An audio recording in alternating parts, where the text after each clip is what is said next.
Bonjour, je suis heureux de vous retrouver toujours aussi nombreux, fidèles dans votre accompagnement de la recherche que je mène depuis de nombreuses années dans ces murs et qui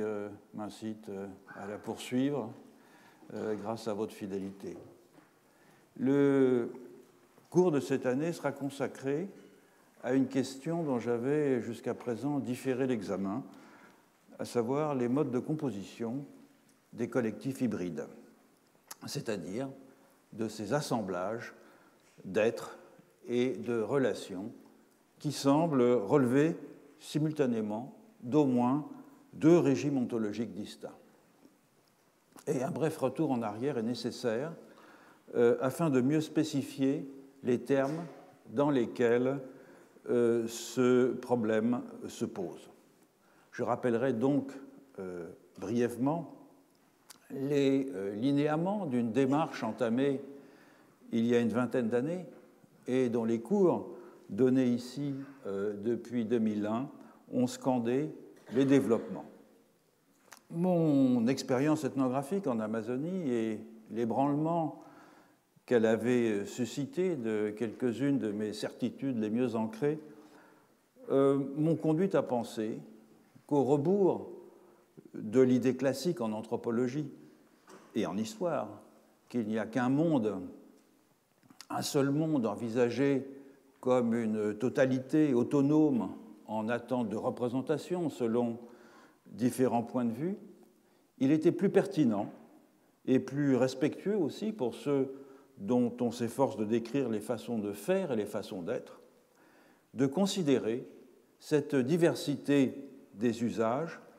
comme une diversité des processus de mondiation, autrement dit de composition des mondes. Il faut entendre par là les manières d'actualiser la myriade de qualités, de phénomènes, d'êtres et de relations qui peuvent être objectivées par les humains au moyen des filtres ontologiques qui leur servent à discriminer entre tout ce que leur environnement offre à leur appréhension. Et de ce fait, une fois que le mouvement de mondiation est enclenché, pour un humain, c'est-à-dire en fait dès la naissance, il ne produit pas une vision du monde, c'est-à-dire une version parmi d'autres d'une réalité autonome, transcendante. Il produit un monde au sens propre, un monde saturé de sens et fourmillant de causalités multiples qui chevauchent sur ses marges d'autres mondes du même genre qui ont été actualisés par d'autres humains dans des circonstances analogues, et c'est la relative coïncidence de certains de ces mondes, les repères communs et les expériences partagées dont ils témoignent, qui donnent lieu à ce que l'on appelle d'ordinaire une culture. Reprenant l'idée de Marcel Mauss, que je cite Mauss, l'homme s'identifie aux choses et identifie les choses à lui-même en ayant à la fois le sens des différences et des ressemblances qu'il établit. Reprenant donc cette idée, j'ai tout simplement décidé d'appeler mode d'identification ces filtres ontologiques qui structurent la mondiation. Ce sont des schèmes cognitifs et sensorimoteurs incorporés lors de la socialisation dans un milieu physique et social particulier qui fonctionnent comme des dispositifs de cadrage de nos pratiques, de nos intuitions et de nos perceptions sans mobiliser nécessairement un savoir propositionnel. Autrement dit, c'est ce genre de mécanisme qui nous permet de reconnaître certaines choses comme significatives et d'en ignorer d'autres, d'enchaîner des séquences d'actions sans y réfléchir, d'interpréter d'une certaine manière des événements et des énoncés, de canaliser nos inférences quant aux propriétés des objets présents dans notre environnement. Bref, c'est tout ce qui va sans dire et tout ce qui se dit sans que l'on y pense. Or, malgré la grande diversité des qualités que l'on peut détecter dans les êtres et les choses, ou que l'on peut inférer à partir d'indices offerts par l'apparence et le comportement de ces êtres et de ces choses, il est plausible de penser que les façons dont ces qualités s'organisent ne sont pas très nombreuses. C'est en tout cas l'hypothèse que j'ai faite. Nos jugements d'identité, c'est-à-dire la reconnaissance de similitudes entre des objets ou des événements singuliers, ces jugements d'identité, ils ne peuvent dépendre d'une série de comparaisons analytiques menées terme à terme. Pour des raisons d'économie cognitive, ils doivent pouvoir s'opérer rapidement et de façon non consciente, par induction, à partir de schèmes partagés qui sont autant de dispositifs permettant de structurer les qualités perçues et d'organiser les comportements. Et donc, à partir d'une expérience de pensée assez simple, j'ai fait l'hypothèse qu'il n'y avait pas plus de 4 modes d'identification, c'est-à-dire 4 manières de systématiser les inférences ontologiques, chacune étant fondée sur les genres de ressemblance et de différence que les humains décèlent entre eux et les non-humains sur un double plan physique et moral. Et donc, reprenant en partie une terminologie tout à fait conventionnelle en anthropologie, j'ai appelé animisme, totémisme, analogisme et naturalisme ces 4 façons contrastées de détecter des continuités et des discontinuités dans les plis du monde. L'animisme que j'avais découvert au détour de mes conversations avec les Indiens Achuar en Haute-Amazonie, c'est tout simplement l'imputation à des non-humains d'une intériorité de type humain. La plupart des êtres ont une âme. Combiné au constat que chaque classe d'existants, chaque genre de choses est pourvu d'un corps propre qui lui donne accès à un monde particulier que cette chose, ce corps, habite à sa façon. Le monde d'un papillon n'est pas le monde d'un poisson-chat, qui n'est pas le monde non plus d'un homme, qui n'est pas le monde d'un palmier, qui n'est pas le monde d'une sarbacane, qui n'est pas le monde de la race d'esprits qui s'occupe ou qui protège les singes. Car chacun de ces mondes est à la fois la condition et le résultat de l'actualisation de certaines fonctions physiques singulières que les autres formes d'existence ne possèdent pas. En ébranlant mes a priori, en m'apportant la révélation que d'autres mondes pouvaient se déployer en marge de celui dans lequel j'avais pris mes aises, l'animisme a déclenché l'enquête dont le cours de cette année est en quelque sorte un nouveau rapport d'étape. Par contre, c'est dans les textes, dans les grandes monographies sur les aborigènes australiens, que j'ai commencé à entrevoir ce qu'était le totémisme, et avec beaucoup d'étonnement. Car à l'encontre de l'intuition ordinaire, l'identification totémique consiste à fonder la ressemblance des humains, des animaux et des plantes qui appartiennent à une même classe totémique, non sur la similitude de leurs apparences, plutôt sur le partage d'un ensemble de qualités physiques et morales que le prototype totémique, généralement désigné par un nom d'animal, en tout cas en Australie, mais c'est aussi quelque chose d'assez commun ailleurs, transmet, génération après génération, aux individus humains et non humains composant le groupe qui porte son nom. Ainsi, les membres humains et non humains de la classe de l'aigle ne ressemblent pas à l'aigle, ne descendent pas de lui comme d'un ancêtre. Ils partagent avec cet oiseau un ensemble de propriétés, la vitesse, l'esprit de décision, la hauteur de vue, la combativité, l'endurance, etc., qui sont plus manifestes chez lui que chez tout autre, mais dont la source effective ne provient pas de l'aigle en tant qu'espèce, mais provient d'un des êtres totémiques qui donna jadis ordre et sens au monde. Il n'y a donc pas de filiation, il n'y a pas d'ancestralité en ce sens-là dans le totémisme. Un troisième mode d'identification avait surgi dans l'espace de mes lectures de l'intersection fortuite de la pensée chinoise vue par Marcel Granet avec la pensée de la Renaissance vue par Michel Foucault et la pensée aztèque vue par Alfredo López Austin. Et malgré l'abîme qui semblait séparer ces civilisations, elles étaient toutes trois obsédées par l'analogie. L'analogie comme un moyen de réduire le foisonnement des différences entre les objets du monde, entre leurs éléments constitutifs, les états, les situations, les qualités qui les décrivent et les propriétés dont on les dote en les connectant dans des réseaux de correspondance. Dans les ontologies que j'ai décidé d'appeler analogistes, en raison du rôle qui joue le raisonnement analogique, tout fait sens, tout renvoie à tout, aucune singularité ne demeure à l'écart des cheminements interprétatifs, permettant de greffer une couleur ou une qualité morale,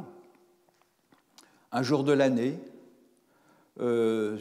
sur une constellation, sur un type d'humeur, sur une fonction sociale. Quant à la dernière forme de mondiation, la nôtre, je l'ai qualifiée, sans grand effort d'imagination, de naturaliste. Elle a ceci de particulier qu'elle inverse la formule de l'animisme, à l'insu d'ailleurs de ceux qui la pratiquent, puisqu'ils n'imaginent pas qu'il y en ait d'autres. Donc, ce n'est pas par leur corps, mais par leur esprit que les humains se différencient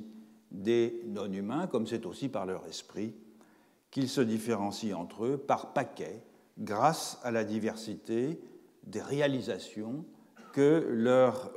intériorité collective autorise en s'exprimant dans des langues et dans des cultures distinctes. Quant au corps, eh bien, ils sont tous soumis aux mêmes décrets de la nature et ils ne permettent pas de singulariser par des genres de vie, comme c'était le cas dans l'animisme, puisque la diversité interne aux humains est tout entière fonction de leur manière de penser, de leur culture. Bien qu'elle ait rendu possible un développement sans précédent des sciences et des techniques, cette ontologie a également eu pour effet non seulement de désenchanter le monde, mais aussi et surtout de rendre difficilement compréhensibles des formes de mondiation qui n'étaient pas fondées sur les mêmes principes. Car bien des concepts au moyen desquels nous, naturalistes, pensons la cosmologie moderne, nature, culture, société, histoire, économie, art, etc., sont en réalité aussi récents que les réalités qu'ils désignent, forgées qu'ils furent il y a quelques siècles à peine, pour rendre compte des bouleversements subis par les sociétés européennes ou pour faire advenir ces sociétés. Donc ces concepts n'ont guère de pertinence pour parler de civilisation qui, n'ayant pas connu la même trajectoire historique, ne font pas passer les frontières entre humains et non-humains là où nous les avons nous-mêmes établies. Tel fut l'un des résultats de l'enquête que j'ai menée sur la façon dont les humains détectent et systématisent des discontinuités entre eux-mêmes, et c'est-à-dire eux-mêmes des corps dotés d'une intentionnalité, et les autres, et les entités qu'ils observent ou dont ils infèrent la présence dans leur environnement. Son aboutissement, eh bien, beaucoup d'entre vous le connaissent, c'est un modèle général des systèmes de qualité repérables dans les objets du monde, lequel système se décline en combinaisons dont chacune peut s'incarner, ça ou là, dans une ontologie qui en synthétise de façon ostensible les principes élémentaires, soit une continuité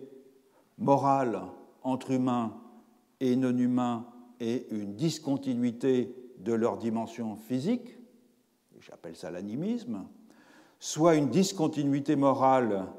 et une continuité physique, et j'appelle ça le naturalisme, soit une double continuité morale et physique, mais répartie en blocs discontinus d'humains et de non-humains, et j'appelle ça le totémisme, soit enfin une double discontinuité physique et morale que des réseaux de correspondance s'efforcent en vain de rendre continu, et j'appelle ça l'analogisme. De ce point de vue, par exemple, on peut dire que l'animisme est bien représenté par l'ontologie des Indiens d'Amazonie, là où je l'ai découverte, le totémisme par l'ontologie des aborigènes australiens, le naturalisme par l'épistémologie néo-kantienne ou l'analogisme par l'ontologie des Indiens de Mésoamérique. Assez souvent, toutefois, ces systèmes de qualité n'existent qu'à l'état de tendance ou se recouvrent partiellement. Et c'est la raison du cours de cette année. Donc, plutôt de considérer ces systèmes de qualité comme des cosmologies closes et compartimentées, ou comme des cultures au sens classique, il faut donc les appréhender comme les conséquences phénoménales de 4 types distincts d'inférence au sujet de l'identité des existants qui nous entourent ou que nous nous plaisons à imaginer. De ce fait, n'importe quel humain est capable de mobiliser l'un ou l'autre de ces types d'inférence selon les circonstances, mais les jugements d'identité récurrents qu'il aura tendance à produire, tel existant appartient à telle catégorie et peut être rangé avec tel ou tel autre existant, suivront la plupart du temps le genre d'inférence privilégié par la communauté au sein de laquelle il ou elle a été socialisé. Si chacun des 4 modes d'identification advient à une existence publique dans une ontologie qui privilégie tel ou tel d'entre eux comme principe d'organisation du régime des existants, chaque ontologie particulière préfigure, quant à elle, un genre de collectif plus particulièrement adéquat au rassemblement, dans une destinée commune, des types d'êtres qu'elle distingue. Par collectif, j'entends une manière de réunir des humains et des non-humains dans un réseau de relations spécifiques, par contraste avec la notion de société, laquelle ne s'applique en droit qu'à l'ensemble des sujets humains, détachés de ce fait du tissu des rapports qu'ils entretiennent avec le monde des non-humains. Et afin d'éviter cette ségrégation, qui n'a guère de sens chez la plupart des non-modernes, il faut donc traiter sur un pied d'égalité les principes qui permettent aux humains et aux non-humains de s'assembler dans un ensemble commun. En ce sens, un collectif n'est pas homologue aux catégories sociologiques habituelles désignant des associations, catégories auxquelles on aurait ajouté quelques non-humains, une société plus sa nature, une ethnie plus ses ancêtres, ou bien une civilisation plus ses divinités, parce qu'on voit mal dans un tel cas quel gain d'intelligibilité pourrait être obtenu, puisque les non-humains continueraient à n'être que des enjolivures rajoutées à un bloc massivement anthropocentrique. Il faut plutôt élucider, dans chaque cas, les principes de composition de l'assemblage et les rapports qu'il entretient avec d'autres assemblages de même nature ou composés différemment. Rappelons maintenant brièvement à quoi ressemblent les genres de collectifs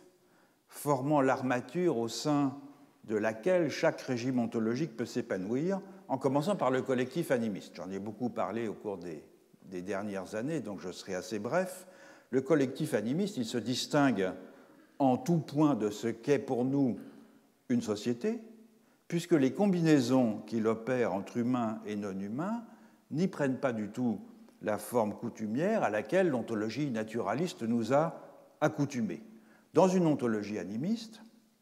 la plupart des non-humains donc, ont une intériorité analogue à celle des humains, ce qui fait d'eux des sujets sociaux de plein droit, mais chaque forme d'être étant aussi dotée de dispositions physiques, disons, particulières, elle ne peut avoir accès qu'aux segments de monde qu'elle est prédisposée par sa nature à habiter, à utiliser et à actualiser. En termes d'éthologie, on appellerait ça une niche. Et donc, chaque forme d'être constitue un collectif à part, une espèce sociale caractérisée par une morphologie, par des aptitudes et par un type de comportement particulier, un genre de regroupement donc qui combine les attributs d'une espèce naturelle, si vous voulez, et ceux d'une tribu. On peut appeler ça une tribu-espèce. Et les tribus-espèces de l'animisme, les tribus-espèces notamment animales, sont réputées vivre dans des collectifs possédant une structure et des propriétés identiques. Ce sont des sociétés complètes avec des chefs, des chamans, des habitations, des techniques de subsistance, etc., qui s'assemblent, qui se querellent et, au fond, et qui s'épousent aussi selon les règles. Par espèce, il faut souligner en outre qu'il ne s'agit pas ici uniquement des humains, des animaux et des plantes, ce n'est pas uniquement des organismes, car en régime animiste, à peu près tous les existants, y compris les artefacts, ont une vie sociale. Donc dans tout l'archipel animiste, en Amazonie, en Amérique subarctique, en Sibérie, dans des régions d'Asie du Sud-Est et de Mélanésie, les membres de chaque tribu-espèce partagent ainsi une même apparence physique, un même habitat, un même comportement alimentaire et sexuel, et ils sont en principe endogames. Il faut ici souligner que les critères de différence de forme et de comportement permettant de distinguer les uns des autres les collectifs non humains dans l'animisme sont aussi employés pour distinguer entre eux les divers collectifs humains. Dans une ontologie animiste, en effet, l'idée d'humanité comme une espèce morale à part, comme un ensemble, n'a guère de sens. Aussi, chaque classe d'humains qui se différencie des autres par son apparence, par ses manières de faire, est-elle conçue comme une tribu-espèce particulière, à l'instar de la tribu-espèce du singe laineux ou de celle du caribou. Car les attributs distinctifs des groupes humains que nous, les modernes, voyons comme culturels, la coiffure, les parures, les ornements, les armes, les outils, les habitations et même la langue, sont au contraire perçus dans l'archipel animiste comme des dispositions physiques analogues à celles qui permettent aux espèces animales de mener des genres de vie différents. Autrement dit, comme des becs, comme des serres, comme des griffes, comme des nageoires, comme des racines ou des rhizomes, comme des modes de communication sonores ou posturaux. En outre, si l'affiliation à chaque collectif repose bien sur une corporéité d'espèces, c'est-à-dire sur le fait de partager une même apparence physique, un même habitat, un même comportement alimentaire, l'identité même du collectif est seulement définissable par le fait que celui-ci est appréhendé selon un même point de vue par les autres tribus-espèces. Et si l'espèce biologique sert de modèle analogique, concret, pour composer les collectifs, cela vient du fait que ces collectifs, tout comme les espèces, ne sont jamais intégrés dans une totalité fonctionnelle de niveau supérieur, au-dessus de la tribu-espèce des Indiens Achuar, au-dessus de la tribu espèce des patates douces, au-dessus de la tribu espèce des pécaris, plus rien n'est partagé. Plus rien n'est partagé en dehors de ce prédicat complètement abstrait que les ethnologues qui les observent appellent culture. Donc ce que les modernes avaient pris l'habitude de voir comme la nature, la surnature, la société, c'est pour les animistes un monde peuplé de collectifs sociaux avec lesquels les collectifs humains nouent des relations conformément à des normes supposées communes à tous. Qu'en est-il maintenant des collectifs totémiques? Humains et non humains, ils sont distribués conjointement dans des collectifs hybrides, isomorphes et complémentaires, les classes totémiques, par contraste avec l'animisme, où humains et non humains sont distribués séparément dans des collectifs également isomorphes, les tribus-espèces, mais autonomes les uns vis-à-vis des autres. Et donc, si la structure et les propriétés des collectifs animistes dérivent, sans conteste, de celles prêtées aux collectifs humains, la structure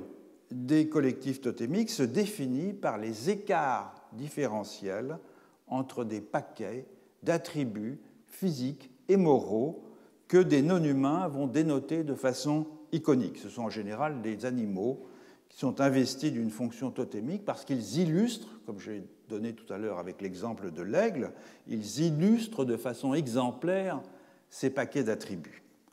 Tandis que les propriétés reconnues aux membres de ces collectifs ne procèdent directement ni des humains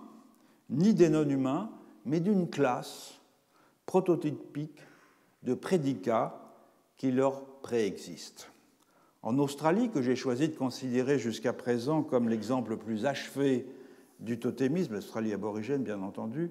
on appelle cette classe de prédicats les êtres du rêve. Donc par contraste avec l'animisme qui érige une tribu-espèce d'humains en paradigme des collectifs, le totémisme opère donc une fusion inédite en mélangeant dans des ensembles hybrides des humains et des non-humains qui se servent d'une certaine façon les uns des autres pour produire du lien social, de l'identité générique, de l'attachement à des lieux, des ressources matérielles et de la continuité générationnelle. Mais le totémisme le fait en fragmentant les unités constitutives de façon à ce que les propriétés de chacune d'entre elles soient complémentaires et que leur assemblage soit dépendant des écarts différentiels qu'elles présentent. Autrement dit, un tel système, il n'est gouverné ni par une logique classificatoire à la Lévi-Strauss, ni par une logique sociocentrique à la Durkheim, mais par un principe que j'ai appelé cosmogénique. De même que l'animisme est anthropogénique parce qu'il emprunte aux humains le minimum indispensable pour que des non-humains puissent être traités comme des humains, à savoir, qu'est-ce qu'ils empruntent? Eh bien, des institutions humaines. Le totémisme est cosmogénique car il fait procéder de groupes d'attributs cosmiques, c'est-à-dire non référés à une espèce biologique particulière, tout ce qui est nécessaire pour que des humains et des non-humains puissent être inclus au sein d'un même collectif. Et vous avez là un résumé des caractéristiques principales de l'animisme et totémisme. Ce n'est pas très nouveau puisque je l'ai repris de travaux antérieurs. Voyons maintenant ce qu'il en est des collectifs analogistes. Pour diverse que soit la morphologie des assemblages d'humains et de non-humains que le mode d'identification analogiste autorise, ceux-ci se présentent néanmoins toujours comme des unités constitutives d'un collectif plus vaste, beaucoup plus vaste, puisqu'il est en général coextensif avec le monde.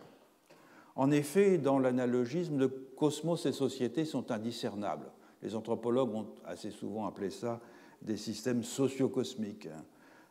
qui est une description finalement assez adéquate, quels que soient par ailleurs les types de segmentation interne qu'un ensemble aussi étendu requiert pour demeurer opératoire. Parce qu'évidemment, un ensemble dans lequel cosmos et société sont indiscernables requiert des éléments, des segmentations internes, mais d'une nature très différente de celle du totémisme, pour que ces unités constitutives permettent, au fond, le fonctionnement de l'assemblage. Et donc, on a là des lignages, des moitiés, des castes, des groupes de filiation qui permettent d'étirer les connexions des humains avec les autres existants, depuis l'inframonde jusqu'à l'empyrée, tout en maintenant séparés et souvent antagoniques les canaux diversifiés au moyen desquels ces connexions sont établies. Il faut souligner que les collectifs analogistes ne sont pas nécessairement des empires ou des formations étatiques, même si les très beaux exemples comme la Chine ancienne ou le monde aztèque, par exemple, fournissent des illustrations exemplaires. Certains de ces collectifs analogistes ont des effectifs humains fort modestes. J'ai longuement parlé ici des Chipayas de Bolivie que Nathan Wachtel avait admirablement décrit dans sa monographie, qui sont quelques centaines, en fait, peut-être un millier. Mais tous ces collectifs, quels que soient leurs effectifs démographiques, ont en commun que leurs parties constitutives sont hiérarchisées. Ça, c'est quelque chose qu'il faut garder en mémoire lorsqu'on va commencer à étudier les formes d'hybridation. Leurs parties constitutives sont hiérarchisées, ne serait-ce qu'à un niveau symbolique, sans effet direct sur le jeu politique.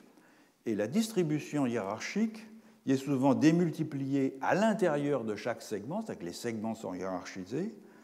délimitant, mais à l'intérieur de chaque segment, on a une hiérarchie aussi qui délimite des sous-ensembles qui se trouvent vis-à-vis les uns des autres dans le même rapport inégal que les unités de niveau supérieur. Donc les configurations d'existants que l'analogisme rend possible présentent quelques traits remarquables. Par contraste avec des collectifs multiples et équistatutaires d'humains et de non-humains à composition homogène, qui sont les tribus-espèces de l'animisme, ou à composition hétérogène, qui sont les classes totémiques, et qui entrent ces collectifs en relation les uns avec les autres, le collectif analogiste est unique, divisé en segments hiérarchisés et en rapport exclusif avec lui-même. Il est donc autosuffisant. Il est autosuffisant en ce qu'il contient en lui toutes les relations, toutes les déterminations nécessaires à son existence et à son fonctionnement, à la différence du groupe totémique, qui est certes autonome sur le plan de son identité ontologique, mais qui requiert des collectifs du même type que le sien pour devenir opératoire, pour les échanges de conjoints, pour l'accès au territoire de chasse, pour des rituels collectifs, etc., etc. Dans un collectif analogiste, en effet, la hiérarchie des unités constituantes est contrastive, c'est-à-dire uniquement définissable par des positions réciproques. Et c'est pour cela que les segments ne forment pas des collectifs indépendants de même nature que les classes totémiques. Autrement, les différents groupes de filiation, par exemple, d'un collectif analogiste ne sont pas autant de collectifs comme c'est le cas dans le totémisme, où chacun des groupes totémiques constitue un collectif à part. Donc les segments d'un collectif analogiste sont hétéronomiques en ce qu'ils n'acquièrent un sens et une fonction que par rapport au tout, parfaitement autonome quant à lui, qu'ils forment conjointement. Et ceci permet de préciser la différence entre un collectif hybride et un collectif mixte. Les non-humains que les collectifs analogistes mobilisent dans leurs segments, ils conservent leurs particularités, les plantes, les animaux, les divinités, etc. À la différence du totémisme, où les non-humains sont fusionnés avec les humains, et à la différence aussi de l'animisme, où les différences de forme et de comportement des différents types de non-humains sont clairement affichées du fait qu'ils se répartissent précisément dans des tribus-espèces monospécifiques. Donc les segments analogistes, ils ne sont pas hybrides, ils sont mixtes. Les entités qu'ils recrutent y maintiennent leurs différences ontologiques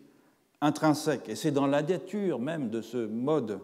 d'identification qu'il en soit ainsi, mais ces différences ontologiques, elles sont atténuées par les rapports multiples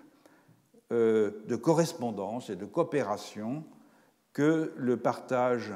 de finalités communes aux segments tisse entre elles. Donc, si on récapitule, du point de vue de leur composition ontologique, les collectifs animistes sont purs, puisqu'ils sont composés chacun d'une même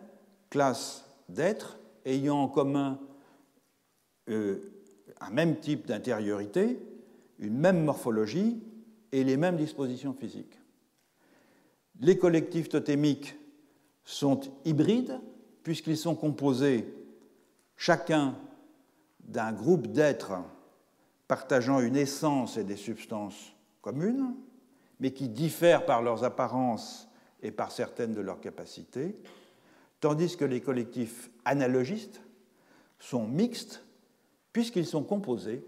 d'une multitude d'êtres différenciés, n'ayant pour seul point commun, au fond, que d'être membres du même collectif. Reste une formule, à savoir la formule sociologique du naturalisme. Je ne m'étendrai pas sur elle pour deux raisons. D'abord parce que c'est celle qui nous est la plus familière. C'est celle que les modernes croient à tort universelle, quel que soit le pays où ces modernes vivent. Les humains sont distribués au sein de collectifs différenciés par leur langue, par leurs mœurs, les cultures, excluant les non-humains, la nature. Et évidemment, le paradigme des collectifs, c'est ici la société humaine, par contraste avec une nature anomique et sociale, en somme, tout ce qui n'est pas naturel. Certes, et comme on l'a vu dans le cours de l'année dernière, la constitution naturaliste commence à être battue en brèche par la nécessité de prendre en compte des phénomènes comme le réchauffement global ou par l'expression de plus en plus vigoureuse des cosmopolitiques non modernes lorsqu'elles rentrent en conflit avec la logique naturaliste des États et du capitalisme mondialisé. Mais cela ne concerne encore qu'une petite minorité de citoyens du monde dont les efforts pour défléchir le front de modernisation demeurent encore peu manifestes. La deuxième raison, alors, l'opposition entre naturalisme et analogisme, là aussi, vous la voyez résumée sur ce tableau. La deuxième raison pour laquelle je ne m'étends pas sur la définition des collectifs naturalistes, c'est que je n'aborderai pas dans ce cours des cas d'hybridité dans lesquels l'ontologie naturaliste intervient. Non pas que je minimise l'importance de ces cas, bien sûr, c'est même à l'heure actuelle la situation la plus commune sur la planète. Le phénomène historique de la projection continue sur le reste du monde de la puissance des nations qui ont développé une ontologie naturaliste au cours des derniers siècles, on peut appeler colonialisme si on veut,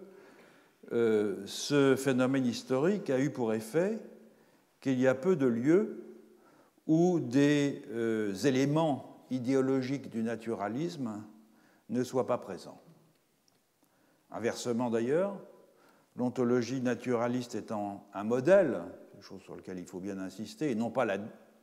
description de situations empiriques, il y a aussi dans le berceau européen du naturalisme, dans certaines communautés rurales françaises par exemple, pas mal de personnes qui seraient difficiles à identifier comme des naturalistes orthodoxes. J'ai toujours, quand je pense à ça, le personnage de Rabolio dans le roman de Maurice Genevoix, qui est tout sauf un naturaliste et qui se rapproche beaucoup plus d'un animiste. Autrement dit, la situation de la multiplicité des situations de contact entre le naturalisme et d'autres ontologies est si grande qu'elle paraît défier toute tentative de modéliser leur articulation de façon non triviale, ce que, au fond, l'échec des acculturation studies ou des théories de la dépendance à produire autre chose que des constats empiriques devrait avoir rendu patent. Ça ne signifie pas qu'une telle modélisation soit théoriquement impossible,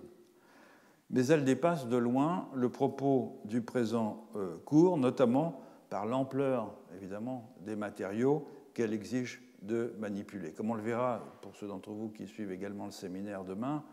c'est quelque chose qui sera abordé au cours des différents exposés et des discussions que nous aurons dans le cours du séminaire. J'ambitionne donc dans ce cours d'examiner les conditions de compatibilité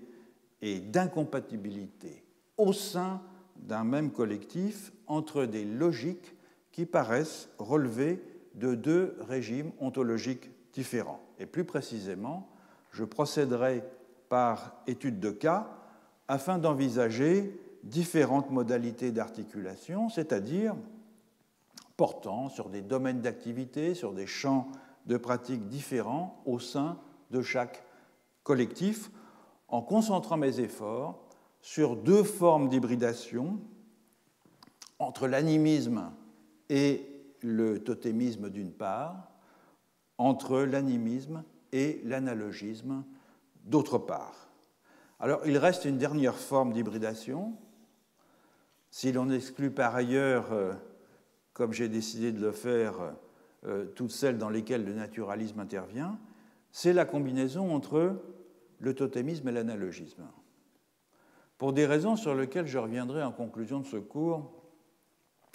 cette formule paraît assez exceptionnelle, bien qu'elle ne soit pas logiquement impossible, ainsi que Lévi-Strauss l'avait déjà bien vu et indiqué dans son fameux chapitre « Totem et caste »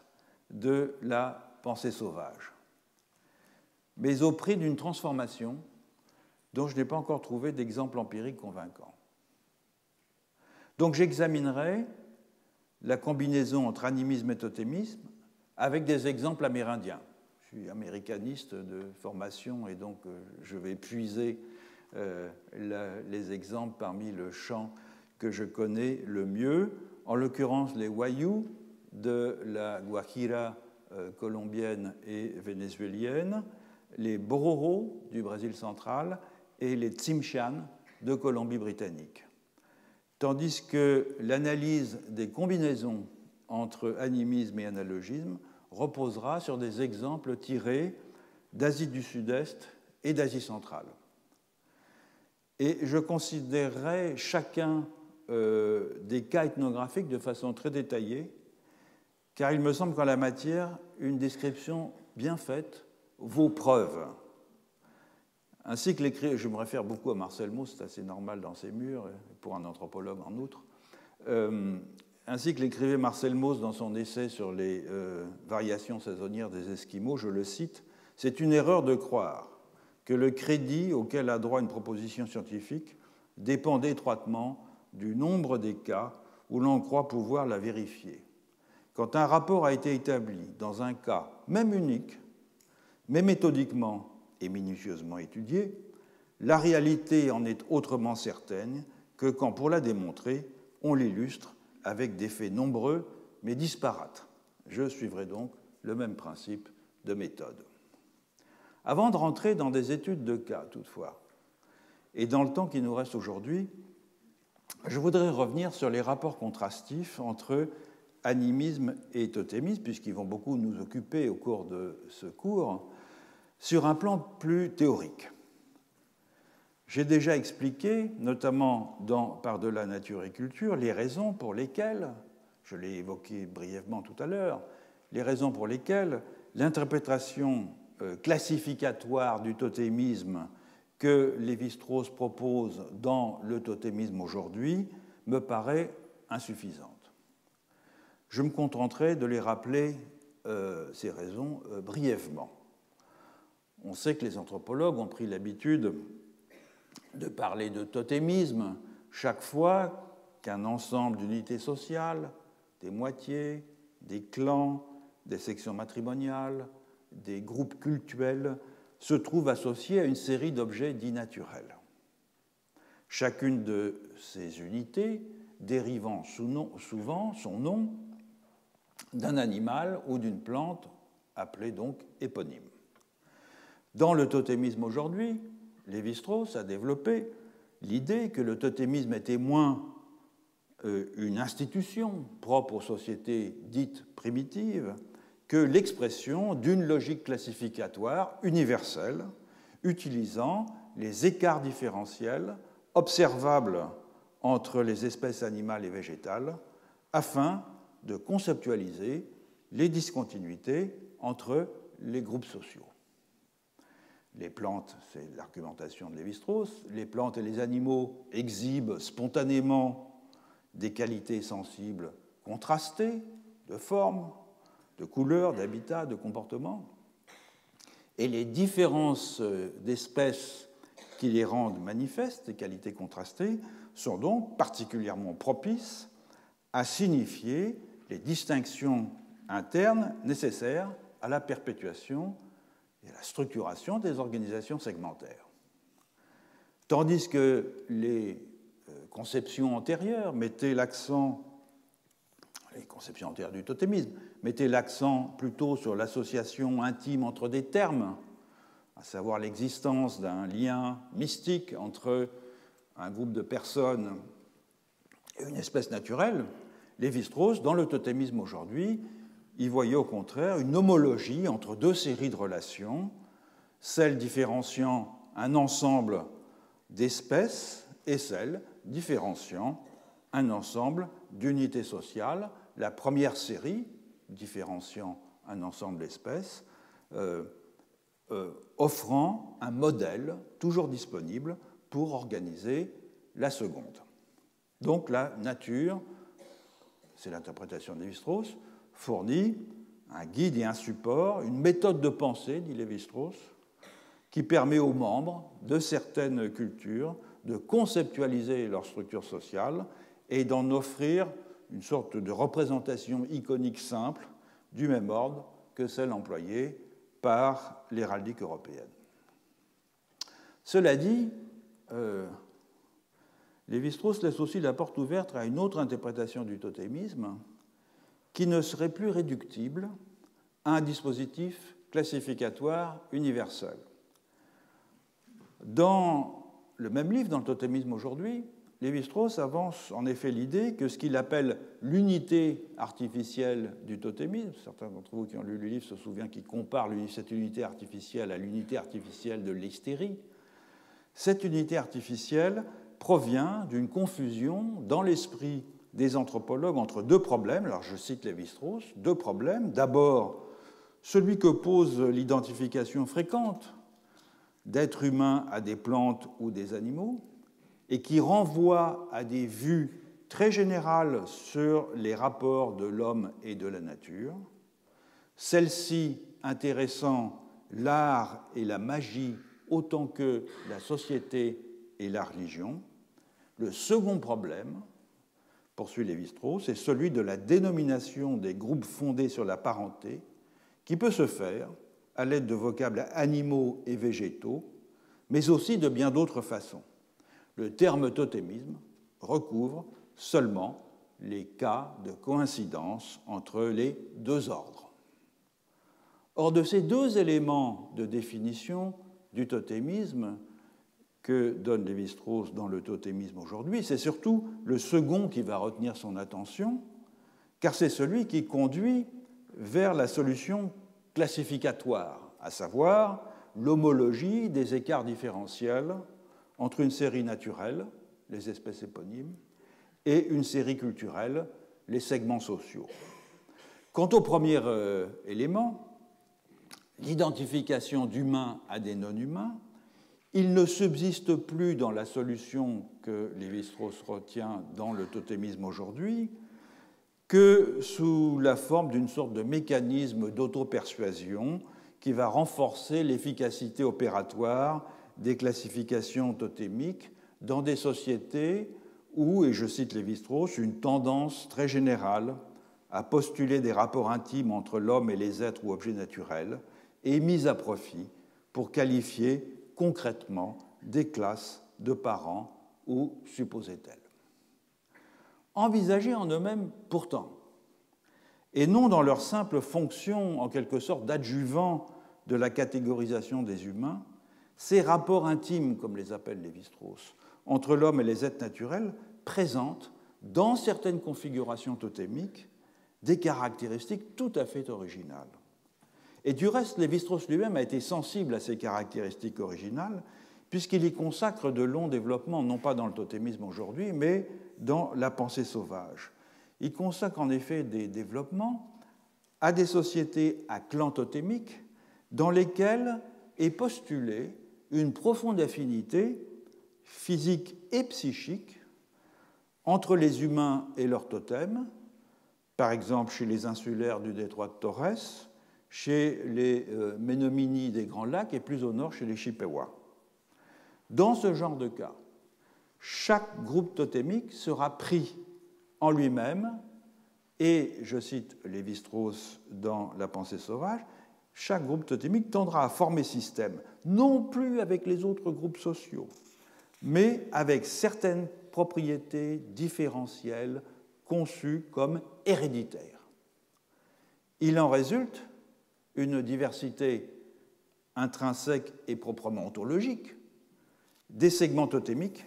qui les rapprochent, dit Lévi-Strauss, des castes. Dans de tels systèmes, et par contraste avec l'interprétation qu'il a proposée dans le totémisme aujourd'hui, l'homologie ne porte plus sur les rapports différentiels entre deux séries de termes. Le clan 1 diffère du clan 2, comme l'aigle diffère de l'ours.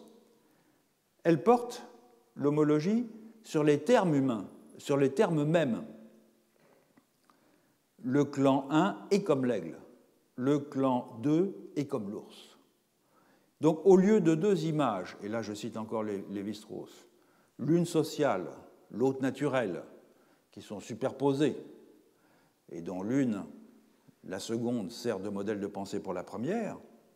on aura une image socio-naturelle unique, c'est l'expression de Lévi-Strauss, une image socio-naturelle unique, mais morcelée. Autrement dit, autant le totémisme se situe sur un tout autre plan que l'animisme quand il est pris dans sa version classificatoire, à savoir l'homologie des rapports ou des écarts différentiels, autant sa dimension qu'on pourrait appeler fusionnelle, à savoir l'homologie des termes, peut offrir une piste intéressante pour le traiter avec légitimité comme un mode d'identification. Il n'en demeure pas moins que même dans sa version ontologique et non plus classificatoire, le totémisme possède une indéniable vertu classificatoire, puisqu'il permet de ranger dans des classes homogènes des éléments humains et non humains, parfois en très grand nombre, réputés partager des traits physiques et moraux du fait qu'ils sont issus d'un même prototype. Et c'est en cela également qu'animisme et totémisme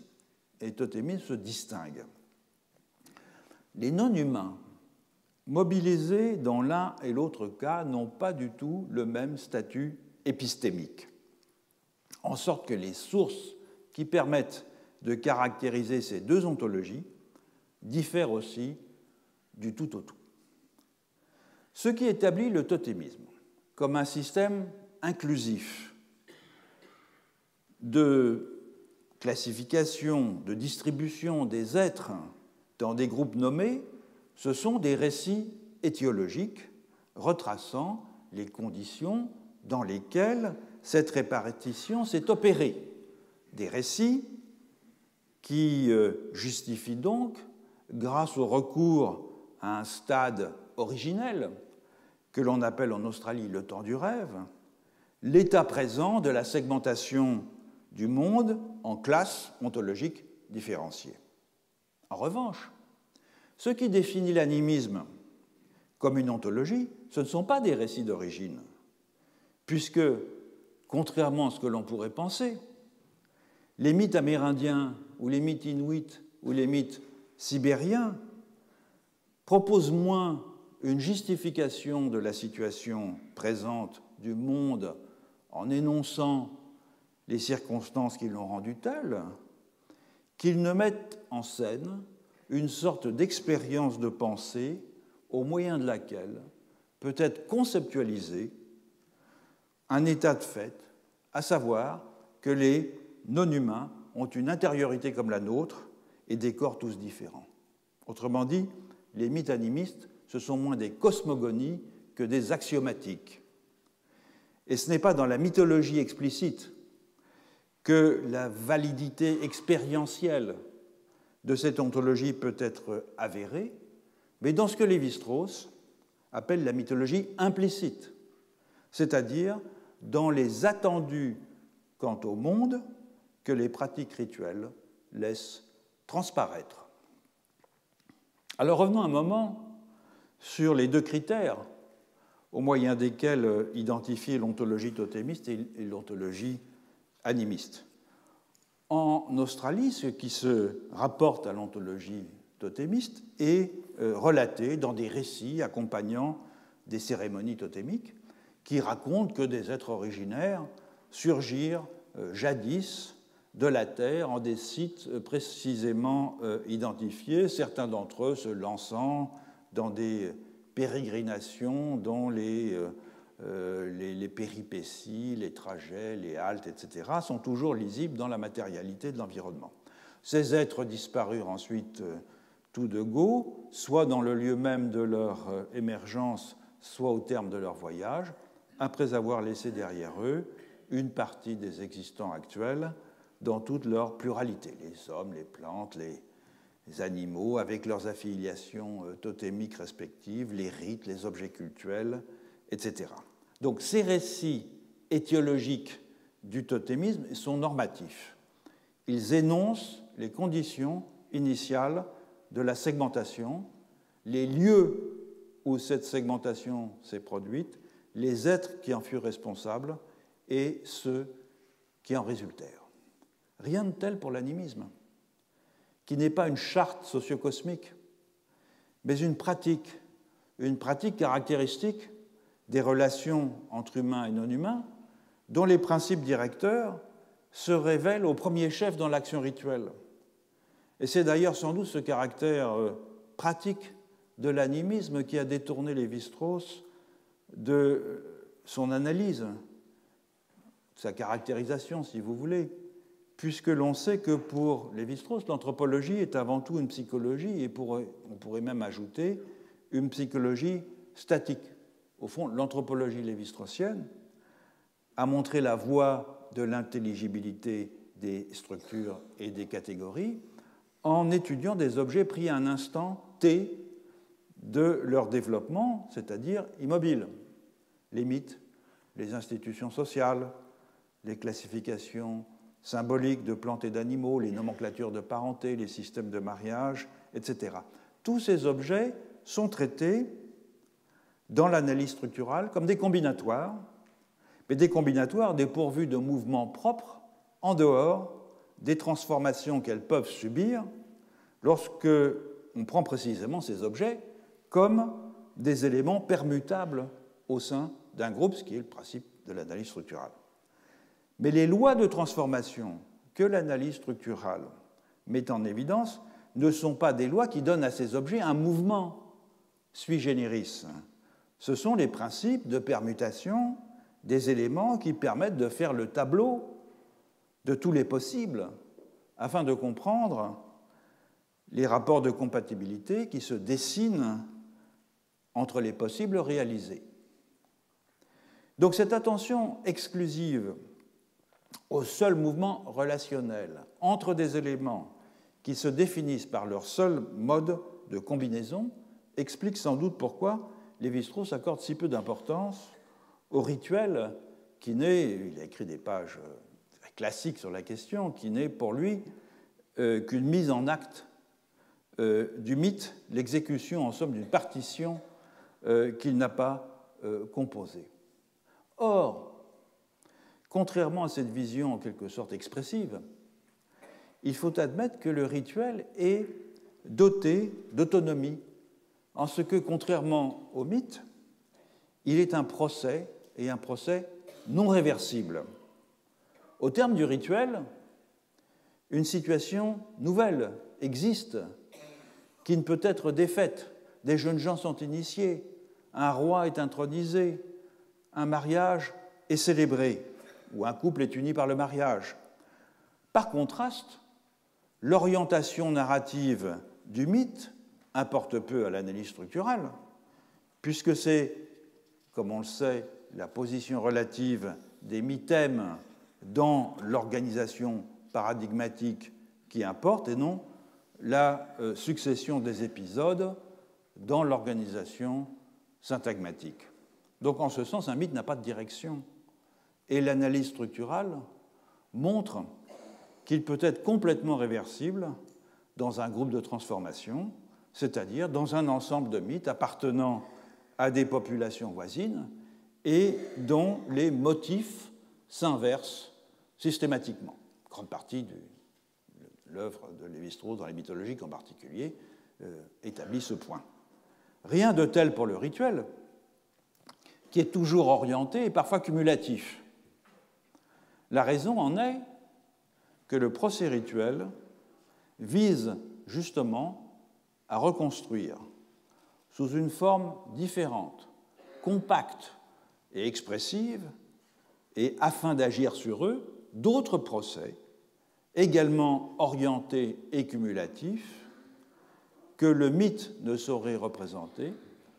et qui ont généralement à voir avec le mouvement de la vie, la croissance des organismes, notamment humains, les cycles biologiques, l'alimentation, la sexualité et la procréation, la maladie et la mort. Et lorsque l'on examinera, dans les prochaines leçons, l'articulation des deux régimes ontologiques dans un même collectif, l'animisme et le totémisme, il faudra donc être attentif à cette dissociation entre une dimension processuelle de l'animisme, dont les indices sont repérables dans l'action rituelle, et une dimension normative et classificatoire du totémisme, dont les indices sont repérables dans des récits étiologiques. Et c'est ce que nous commençons à voir dans la prochaine leçon avec l'examen des Bororo du Brésil central. Merci.